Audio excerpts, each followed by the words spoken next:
1963. I have a dream. 50 years ago. Back then, the world was a different place. And on July 15th, 1963, KAIT broadcast for the very first time. Region 8 News. Over the years, there have been many changes, from good neighbors you can turn to the station that's always tracking, always watching, always on. Join us now as we celebrate 50 years of the place Region 8 calls home. It all started 50 years ago tonight. Good evening and welcome to our 50th anniversary celebration of KAIT. I'm Diana Davis. And I'm Craig Rickert. This little station on the hill in the middle of rural Craighead County first went on the air on this day, July 15th, 1963. Over the past 50 years, our community and our station have grown. And if you're going to grow, you have to start small, and we did. The little station that could first flip the switch 50 years ago today to very little fanfare. The Jonesboro Sun had us on the front page that day, barely above the opening of a gas station. Then station owner George Hernreich signed us on that afternoon, and we haven't looked back.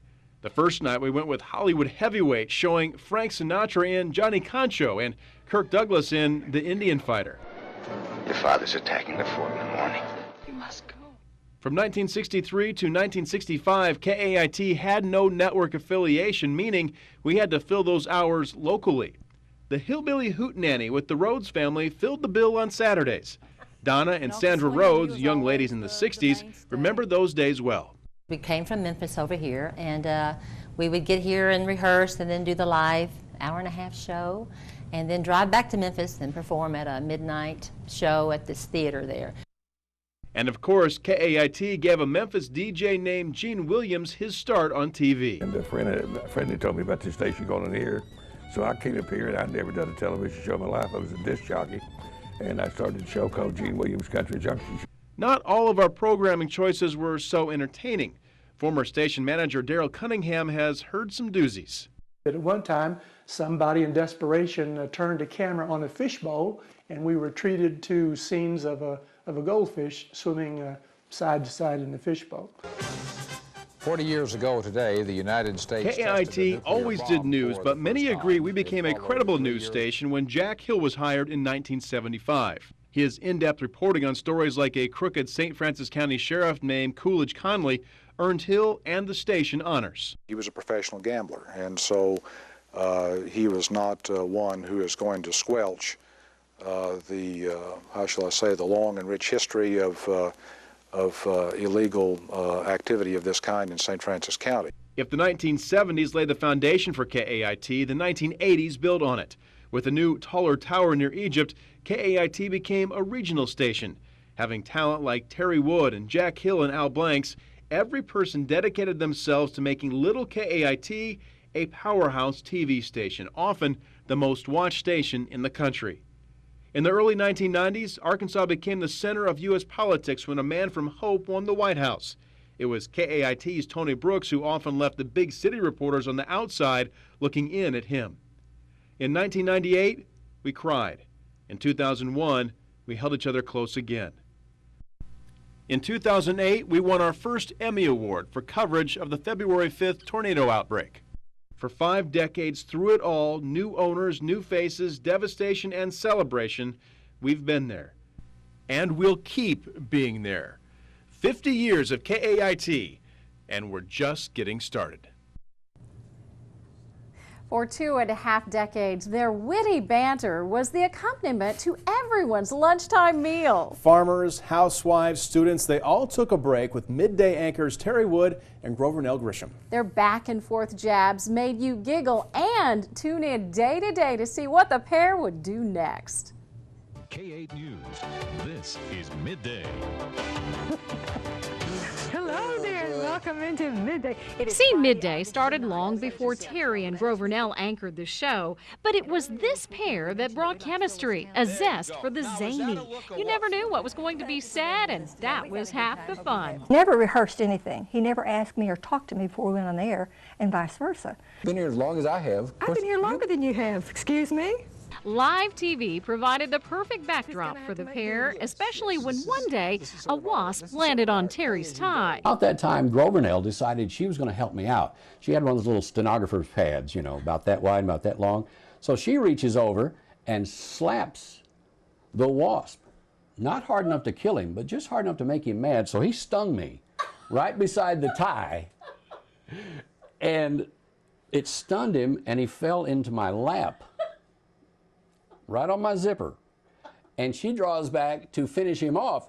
And I went, oh, blah, blah, blah. No, I'll take a wasp sting over what you're getting ready to do, Grovernell. And that was all caught live. Perfect timing led Grovernell to KAIT in 1975. This former Miss Jonesboro with experience in radio from KNEA had been a stay-at-home mother raising her children. KAIT needed someone to fill in for an anchor that went on vacation. The anchor, Kathy Miller, then decided she didn't want the job anymore, and Grovernell agreed to help the station until they found someone else. And a year went by, and 2 years, and 25 years went by, of course. I was so glad he didn't find anybody else because it was a lot of fun. Over the years, Midday has had some pretty well-known people stop by, one to bring the heat. And then you bam it just like that. Bam! Yeah, you got it. And before Emerald Lagasse, an author familiar to many. I was born in Jonesboro in 1955. Now live. There was plenty of levity, like this photo sent in from a viewer. Yours truly, several years ago. Notice how brown the hair was. And very serious moments, too. It was going to be stormy.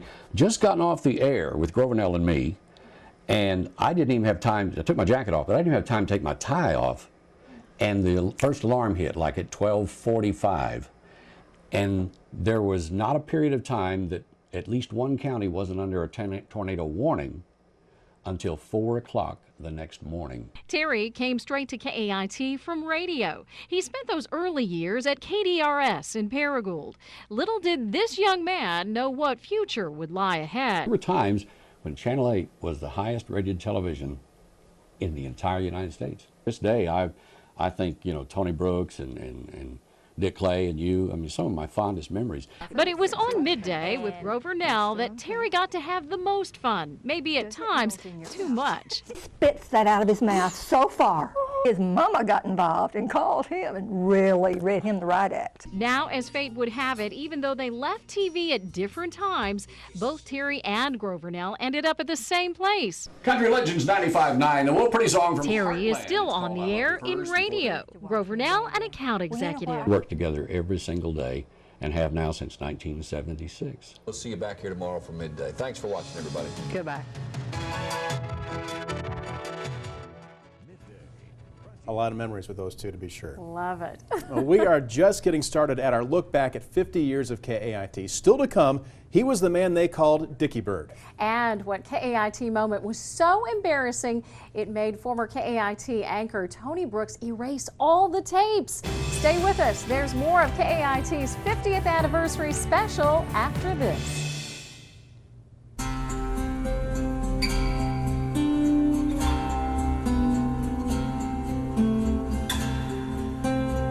I've been in law enforcement for years, but I never seen something that horrific in that type of work at one time. So the impact on my conscience was just tremendous. It's one of those things you never forget, and I can still see the faces of the children, and I can still see the faces of the shock of the parents. And it's horrible. I've never discussed it since that happened. This was the first interview I guess I've done with anybody after all that had passed. And the reason why I've tried to put it so far back in my mind that it doesn't haunt me all the time. One thing that stays in my mind a lot that a lot of people don't know that happened, I thank a lot of Governor Huckabee, and our relationship got close after that. A lot of people don't know that he flew in during that incident. We went into the principal's office or superintendent's office with either one, and the governor of the state of Arkansas got on his knees and he cried out to God to give me the strength to get through the situation. And I believe that through God's grace and prayers not only of the governors but of many people, I was able to handle the situation and get through it. And I'm very grateful for that. But I do believe it's God's grace that seen not only me but the whole community through the incident and brought us to another day. Our community has moved on. However, you know, it can never be forgotten. Pray that never happens again. But we got to keep our focus in the right place, and we got to keep our hearts in the right place. And thank God that we live in a community that is in the Bible Belt. It's a community with strong scriptural beliefs. It's a community that does stick together, strong families, and that's what got us through, and the love of the people. And I do believe that with all my heart.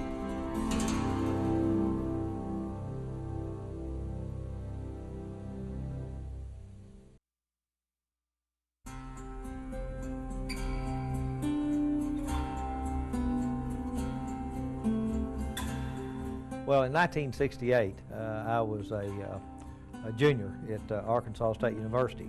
The devastation when you get out and start driving around to see that, you know, particularly at that time I was probably 20 years old or so, and I just couldn't believe all the devastation the storm could have. You hear about it and you see it on television, but you don't realize it until you see it yourself. Now, in 1973, I was married, and after the storm came through, I lived in Fairview. We were lucky enough that our house was not hit, but the water absolutely started rising, and it got so big that the National Guard started coming down in boats. And so every time I'd open the door to the kitchen, the water would come into the house. Normally you walk in a hospital, especially in the ER, you might have a few folks there, but to walk in to see them just on each side of the wall, and some, you know, were hurt more than others. And to see the staff and the people that was all over that was flown in here, the doctors from Memphis and things like that to help us, it was in a fast pace. That was my first experience of actually living here full time. And but yes, everyone pulling together, and again, seeing folks going to Earl Bell and the Salvation Army, and all those people got together to help the people in Jonesboro. And it was when something happens, they all pull together.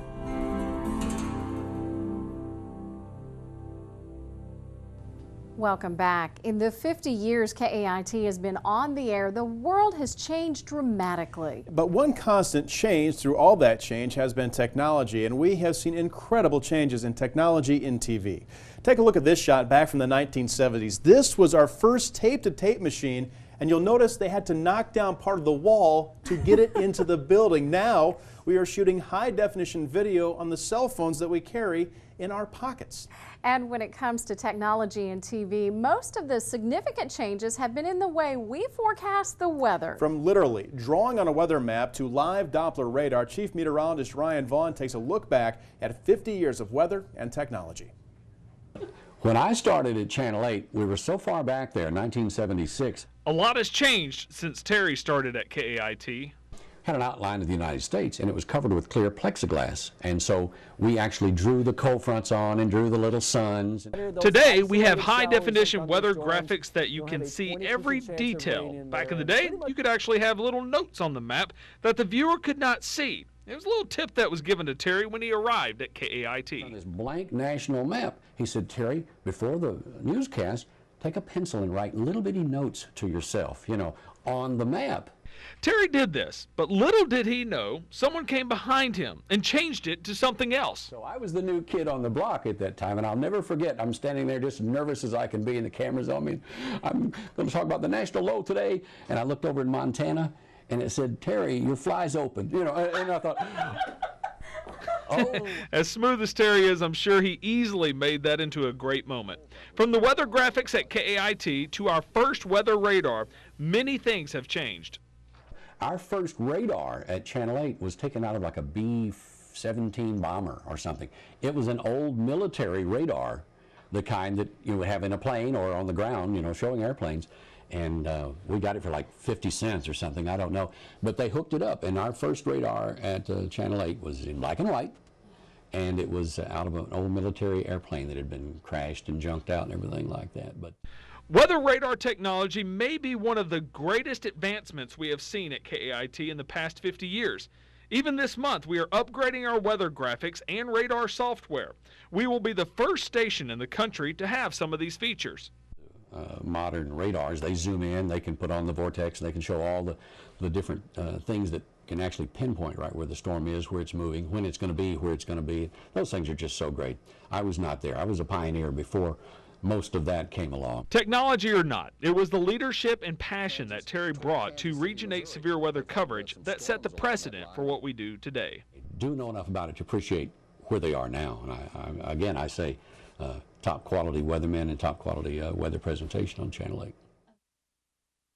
A compliment like that from Terry sure means a lot. As I mentioned earlier, we are upgrading our technology again this week as we celebrate 50 years of KAIT.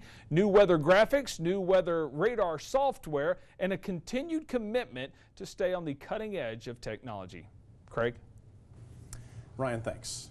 Well, there have been many anchors that have brought Region 8 the news for the past 50 years. For the last 11 years at 5 and 6, it's been you and me. It's been great, but for a stretch during the 1980s, every night, the desk belonged to Tony Brooks and Donna Dixon. I was 26. You were 26? Yeah. So I was 12. And that is just how easily former KAIT anchors Tony Brooks and Donna Dixon fall back into character. For most of the 1980s, they were the faces that brought the news to Region 8. Tony started on the weekends in 1983, eventually moving to the weekday desk until he left KAIT in 1999. Donna, a Blytheville native, came on as a reporter in 1981, then anchor, then news director before leaving in 1989. Both agree their era of covering Region 8 was some of the best years of their lives. It was such an education, both professionally, even scholastically, but emotionally, you grow so much. That was easily the most fulfilling, most creative period of my life. There we are. There you go. That's it. Looking through old pictures, the memory on strong, the news they covered, the friendships they made, and those oops moments. Like when Tony was at the 1984 Democratic National Convention on a sweltering night in Atlanta. Donna was back here on the desk at KAIT.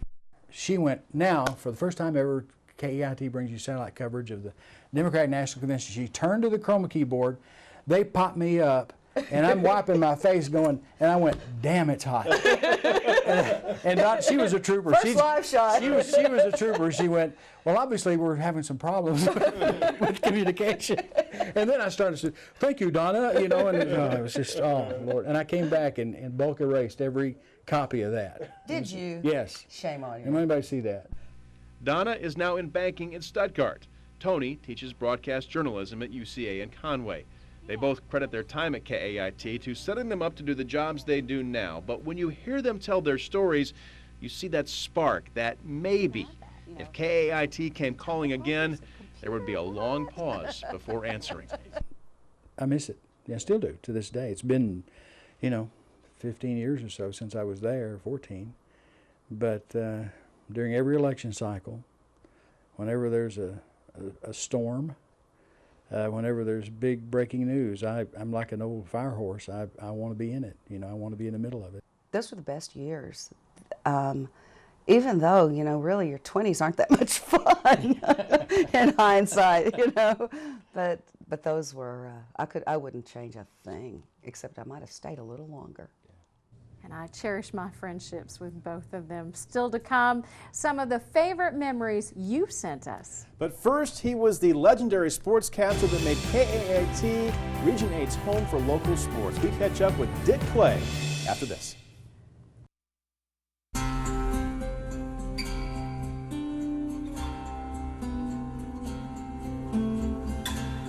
Well, I had just gotten to KAIT. I got here in 1993, fresh out of college, first reporting job, and I wasn't here but a couple of months, and wham. I was covering my first murder investigation, my first murder trial. I think they call that baptism by fire. And it was an all-out, every man on deck effort. I mean, everybody helped. Tony, Diana, Dick Clay, Terry Wood. I mean, it didn't matter what you were doing during those few months, you were helping with that trial in some way. I mean, every reporter, every employee, it was a huge team effort because we were in Corning, we were in Jonesboro, we were in West Memphis, we were spread out, and there were so many angles to the story, and it just took all hands on deck, and it was really a team effort. I was the one that kind of got to do the extra stuff, and that extra stuff was going and talking with the families of the victims and the defendants. And you get really attached to those people, and you know, I almost feel like I know those children. I didn't have children at the time, so they kind of became my children, and I care about them, and I want justice for them, and I think still justice has not been served in this case, and I hope that someday it will be.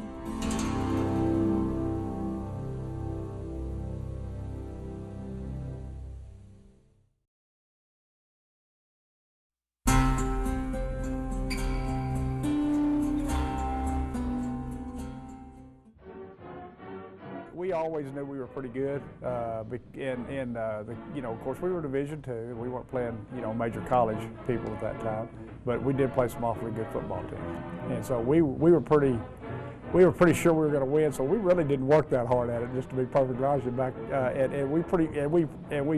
You know, we went out and played pretty well that day, even though we weren't that well prepared, but we knew we were going to win that football game.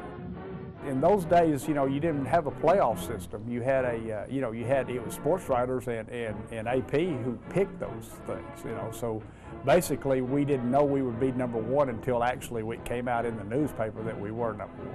I mean, there's nothing else that would in that field, you know, of course your family and having grandchildren, you know, is going to rank above that.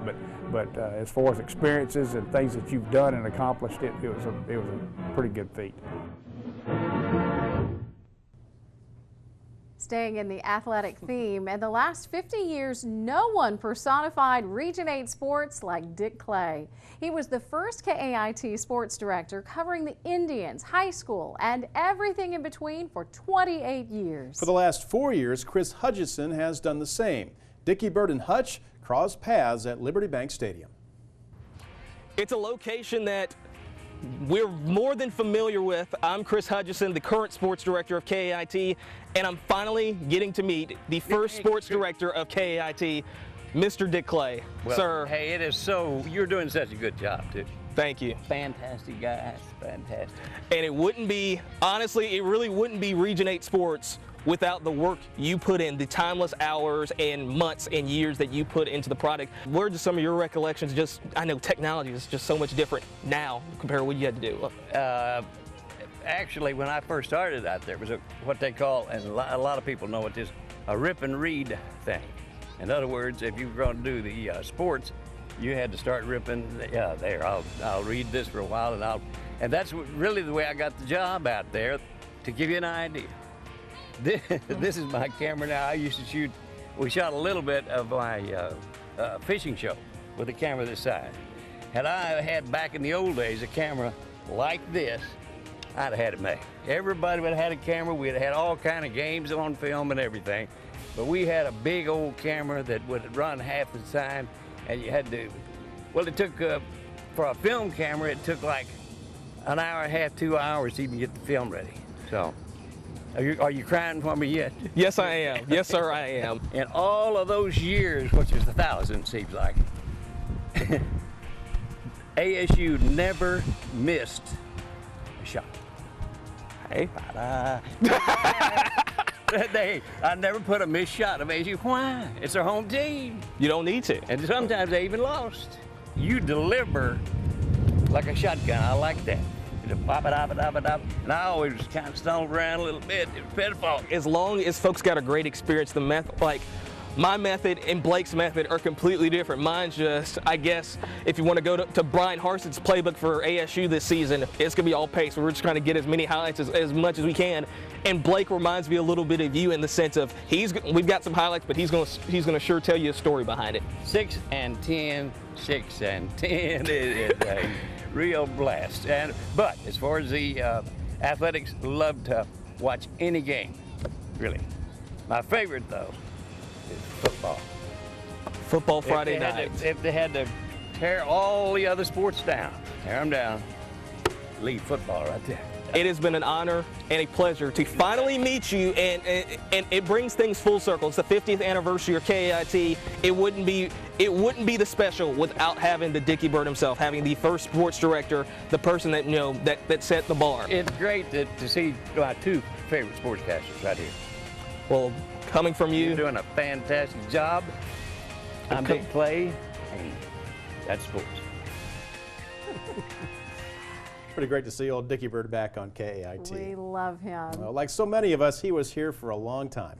Over the years, so many people have left their mark on KAIT, but some have stayed with us for decades. Here's a look at our current staff that's been here for at least 20 years.